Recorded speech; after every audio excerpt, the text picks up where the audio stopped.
What's up guys, Judo Sloth here and welcome to your update recap for the new May 2016 Clash of Clans update.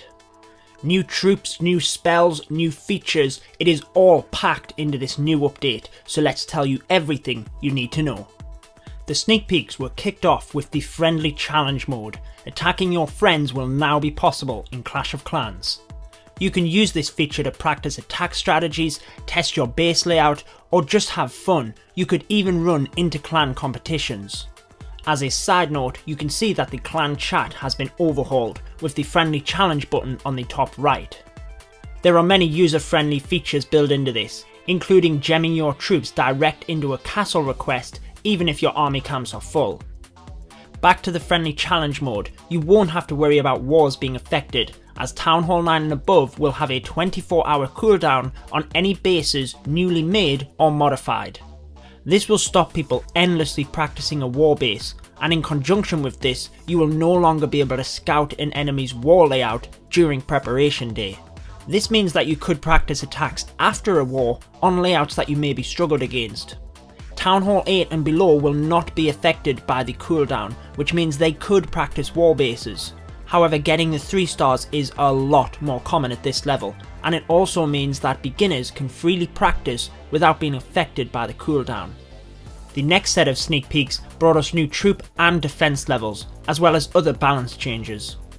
Air attacks are getting an improvement, with lava hounds upgradable to level 4 and balloons level 7. This carves the path for a big return of the lava loon attack strategy.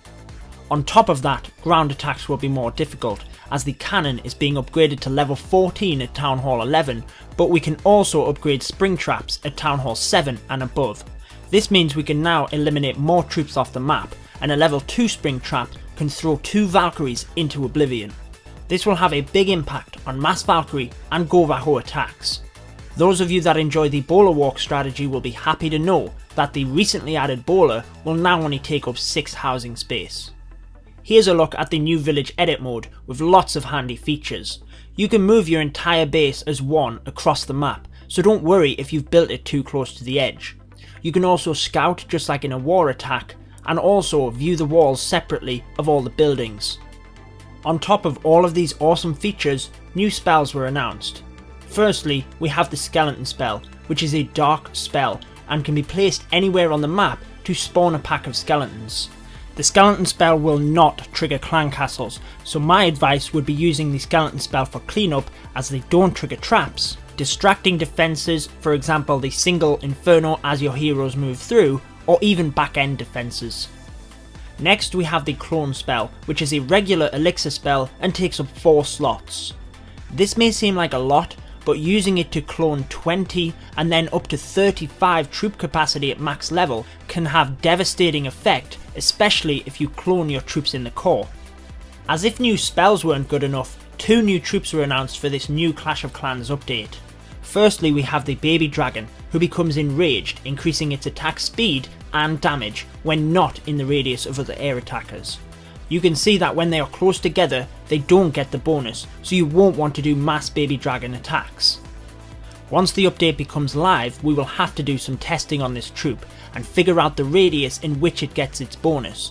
Maybe we can sprinkle it into regular mass dragon attacks in order to get that damage boost.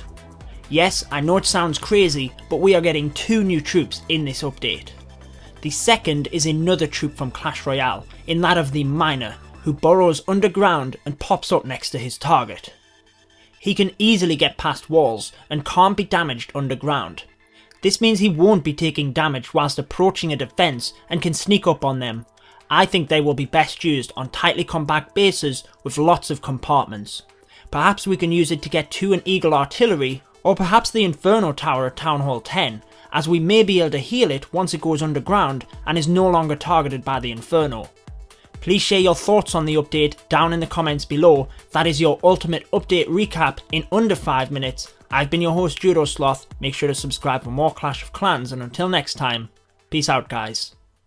Stay tuned for more Clash of Clans.